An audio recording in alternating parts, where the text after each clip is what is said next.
Dans le Vendée Globe, il y a quelque chose de la comédie humaine. Et la galerie de personnages qui compose la flotte en est une illustration. I am a wave of the sea, and the foam of the wave, and the wind of the foam, and the wings of the wind. My soul is in the salt of the sea, in the weight of the wave, in the bubbles of foam, in the ways of the wind. My gift is the depth of the sea, the strength of the wave, the lightness of foam, the speed of the wind. Comme 2 ou 3 autres, l'Irlandais Enda O'Coinan fait partie de ces concurrents qui tentent de relever le plus grand défi de leur vie.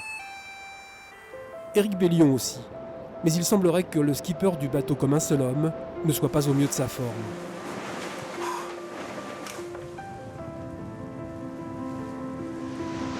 Moi j'accuse le coup très clairement. C'est un moment très spécial pour moi parce que c'est un moment où je dois accepter le fait que je suis fatigué et ce qui compte c'est de me reposer parce que si je mets plus de toile pour aller plus vite, je vais casser quelque chose ou je vais me blesser et en tout cas c'est pas l'objectif du projet. Je me repose pour retrouver du poil de la bête et remettre du charbon. Là je vous salue tous, je vais vraiment essayer de me reposer maintenant et puis pour continuer de plus belle. Salut. C'est évident, Éric Bellion et Enda O'Coinan, tous deux à l'arrière de la flotte, ne vivent pas leur Vendée Globe de la même façon. Jean Le Cam, bien calé en 9e position, se tire la bourre avec ses concurrents les plus proches. Là encore, c'est un autre point de vue qui est exprimé. Pour notre compte, sur Finistère-Mervent, nous sommes en compagnie de Tom Rouille et du Chevalier Noir, qui ne sont autres que Thomas Ruyant et notre Jean-Pierre national sur Saint-Michel-Bierbach et Souffle du Nord. Donc nous sommes en bonne compagnie. On a quitté le pays des poissons brûlants pour arriver chez les Albatros. Des courses différentes, des hommes différents, des histoires différentes. Le Vendée Globe peut se définir comme un ensemble d'actions et de comportements humains qui se déroulent suivant des aléas pour atteindre l'objectif que chacun s'est fixé. Pour Alex Thompson, 4e participation, 3e de l'épreuve en 2013, il ne peut y avoir qu'un seul objectif, gagner le Vendée Globe.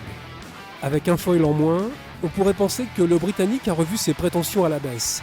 Ce serait mal le connaître. Le soleil brille et il y a du vent. On progresse à 20 nœuds, c'est le moment d'accélérer. C'est une belle journée dans les mers du Sud et il y a du soleil. Regardez, je suis tribord à mur. Ce qui veut dire que le foil est descendu. C'est fantastique. Je suis content d'être à nouveau sur mon foil. J'ai regardé le petit bout qui sort de l'autre côté, ça a l'air misérable. Je ne sais pas quand je vais pouvoir le couper, mais à un moment ou à un autre, il va bien falloir que je le fasse. 2e en 2009, 2e en 2013, lui aussi n'envisage rien d'autre que la victoire. À l'entrée de l'océan Indien, Armel Lecléache accuse une centaine de milles de retard sur Thompson. Mais le skipper de Banque Populaire n'a pas son pareil dès lors qu'il s'agit de fondre sur sa proie. En 48 heures, il va quasiment gommer son retard. Content d'être revenu au contact d'Alex. Depuis le départ, c'est sûr, on a eu des bonnes conditions pour aller vite. Après, il fallait trouver le moment pour appuyer sur le champignon ou préserver un peu le matériel. Bon, ça c'est chacun fait comme il veut. Moi j'ai essayé de gérer ma façon. Tout est réuni donc pour l'un de ces duels qui font les grandes heures de la course au large. Il y a les protagonistes, et puis il y a le Sud, intraitable, avec lequel il va falloir se colter pendant un long mois.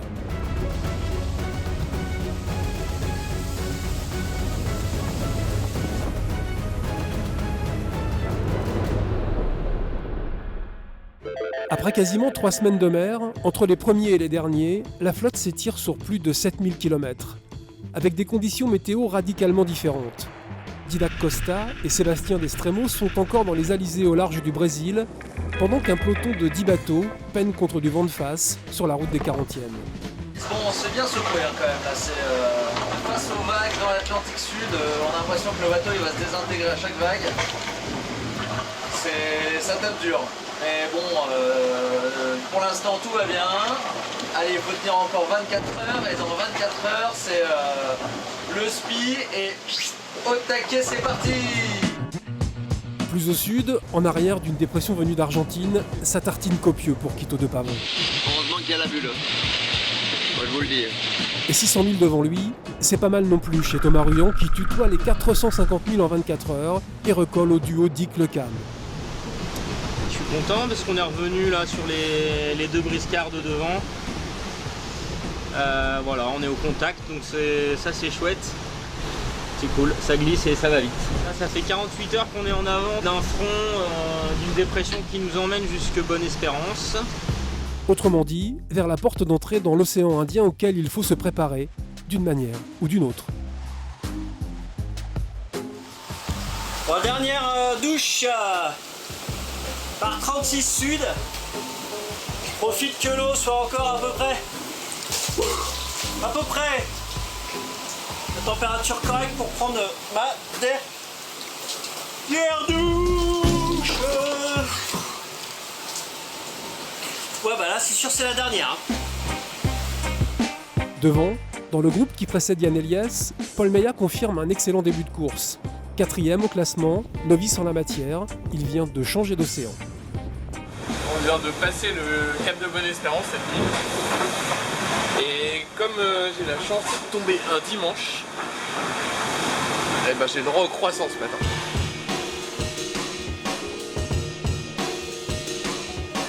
On en est là maintenant. Prochaine étape, c'est Kerguelen et le Cap Lewin. Paul Meillat, suivi comme son ombre par Jérémy Bayou. Le skipper de Maître Coq, en proie à de nouveaux soucis, privé de ses antennes satellites en panne, il n'a plus accès à des infos météo aussi précises que ses concurrents. Conséquence, il lui faut naviguer un peu différemment. Je passe beaucoup de temps à la table à cartes, à faire des suppositions, à faire des schémas, voilà, et alors qu'en un clic, ça devrait être fait, quoi. C'est vrai que ça me prend énormément de temps, et puis voilà, c'est pas très efficace, parce que, voilà, par exemple, moi, je pensais qu'il y aurait 20-23 nœuds, et puis au final, il y a des rafales à 30. Et les rafales, bah, voilà, il faudrait avoir une photo sat, il faut les anticiper, ça je peux pas faire. Donc, c'est vrai que c'est quand même un peu handicapant pour moi. C'est sûr, mais bon, ça l'est moins qu'un safran amputé par un objet flottant non identifié. Morgan Lagravière, contraint à l'abandon, en sait quelque chose. Il pourra toujours se consoler de cette avarie en repensant à cet incroyable comité d'accueil lors de son arrivée à Cape Town, en Afrique du Sud. Oh, le balai, quoi. C'est magnifique. Incroyable. On est accompagné par les baleines. Je sais pas quoi dire. Moi, je suis ébahi. C'est incroyable. L'émerveillement d'un skipper démobilisé versus le quotidien d'une course entrée dans le dur du dur, où le vent des globes et ses impressions contrastées.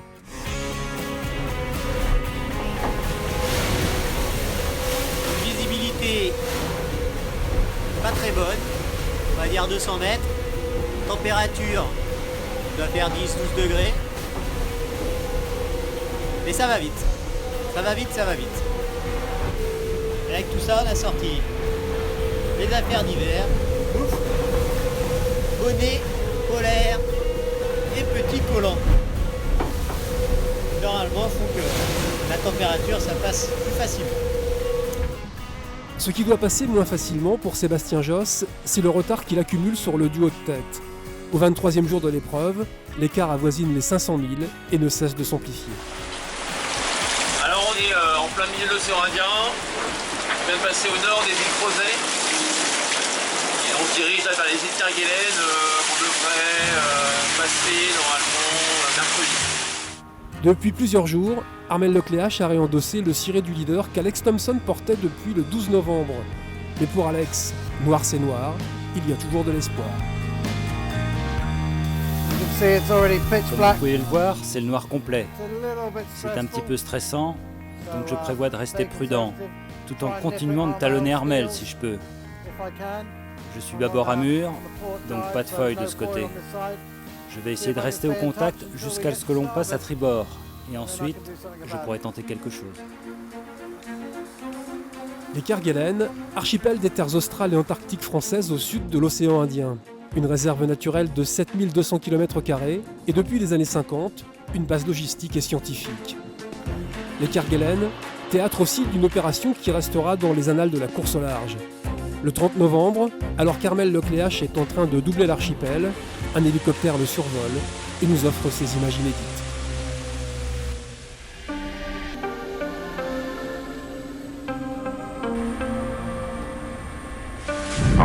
Populaire de l'hélicoptère Enos pour Montagne.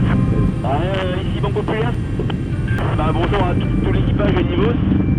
Ça fait plaisir d'entendre du monde comme ça à la VHF et d'avoir des camarades français ici en plein milieu de l'océan Indien, ça fait plaisir.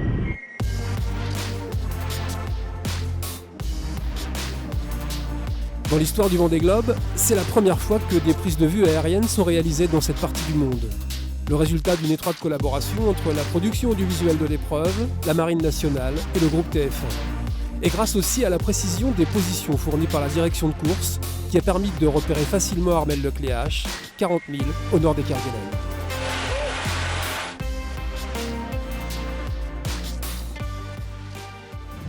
On a un beau mano à mano en ce moment depuis quelques jours avec Alex. Et c'est vrai qu'il arrive à la limite même malgré son avarie. Dès que les conditions ne sont pas forcément idéales pour utiliser le foil, il arrive à utiliser le potentiel de son bateau pour aller vite et garder le contact. Quelques heures plus tard, c'était au tour d'Alex Thompson d'être filmé. Et visiblement, le Britannique, en très grande forme, ne s'est pas fait prier pour faire le show. Hélicoptère français, ici Hugo Boss. Je vais sortir vous dire bonjour.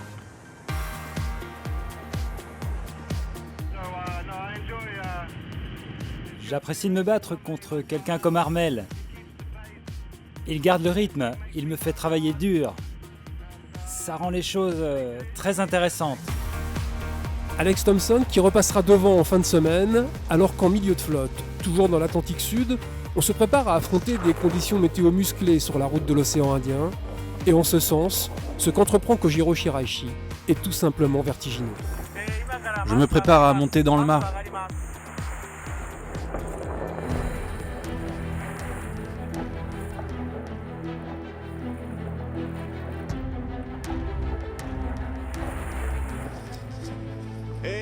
Je suis tout en haut du mât.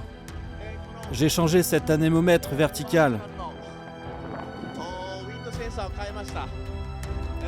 C'était très compliqué de travailler sur cette partie dans ces conditions. J'ai aussi raccordé les fils électriques et tout est réparé.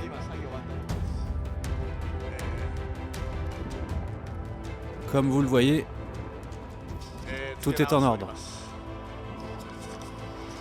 Dans le Vendée Globe, il y a aussi quelque chose de la grandeur humaine. Avec ce supplément d'âme qui pousse certainement des concurrents comme Enda Okoinen et Eric Bellillon à relever le plus grand défi de leur vie. Et voilà, l'état d'esprit est pour nous. Et c'est le plat principal du Vendée Globe qui arrive.